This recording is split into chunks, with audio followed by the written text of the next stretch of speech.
It's time for another Dice Tower review with Zee Garcia.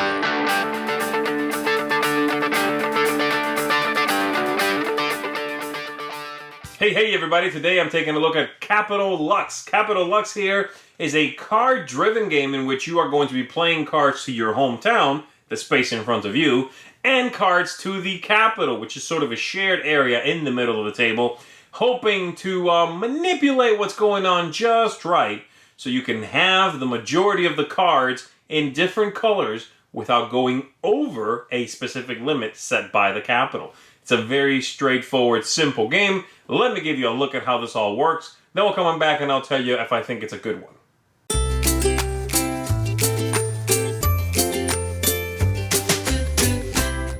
So here's what the game looks like, set up and ready to begin. Everybody is going to be attempting to get the most victory points by controlling in front of them just the right cards and getting some bonus points on top of that throughout the game. The 4 character placeholders here will be set in the middle of the table. All of the gold pieces set aside somewhere. These modifier cards shuffled up and set aside, ready to be used.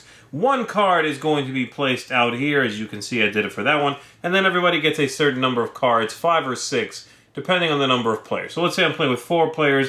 Everybody's getting 5 cards from the deck, and you are ready to begin. The game is going to be played over 3 rounds, and each round is going to have 3 parts. You are going to draft the cards, you are then going to play those cards, and then do a resolution phase. When you draft, you take a look at all your cards. They go from 2 to 6, with the numbers in the middle being slightly more frequent, and you are going to keep 2 of them. So for example, from this hand, let's say I want to keep these 2 numbers. I would put them face down in front of me, and then I pass the rest along to the next player, and I will get 3 from the other player next to me. I'll keep a couple of these, and then lastly, I'll get 1 final card from this player, and I'll just add that to my hand, okay? I'm going to get rid of all the other cards for now, just for the sake of confusion, but that's basically how that works. So everybody's going to end up with a hand that they drafted, and then you move on to the playing cards phase. When you play a card, you can play it in one of 2 places. You can play it in front of you to your tableau, or whatever they call it in this game, or you can play it to the capital. You can play it out here to the decks of cards.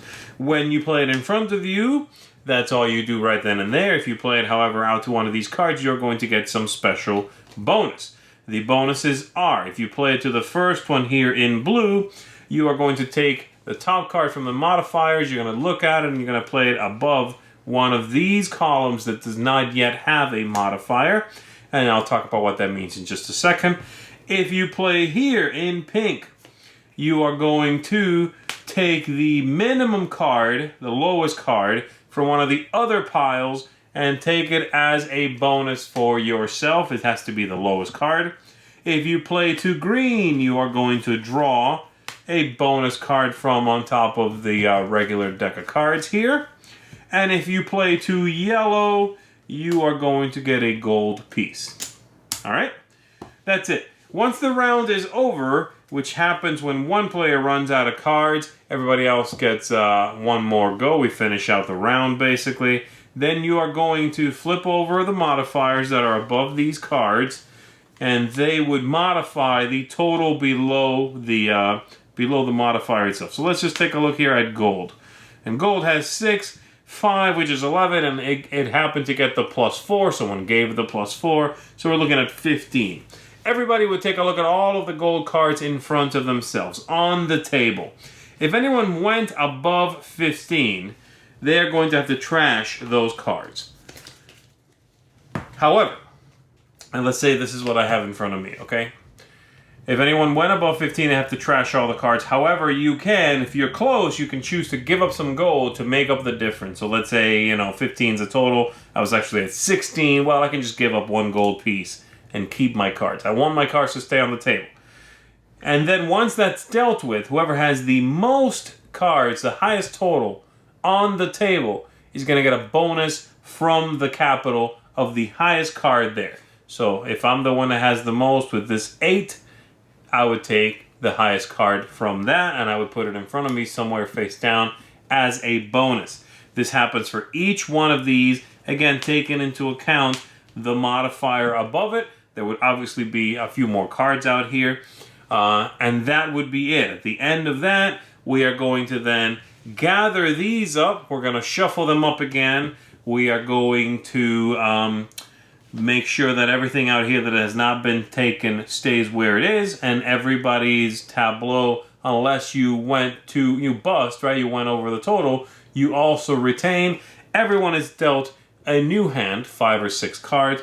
You draft them again, you play one more time, and again a third time till the end of the game.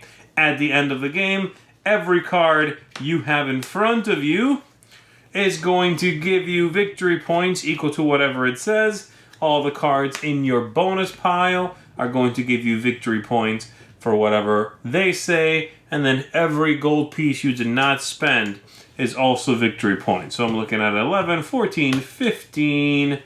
This is going to be 20, 29, 33. Something like that. And so that's it. You have to manipulate not just what's in front of you, but what's on the table, what your limitations are. Utilize these special powers in a smart fashion.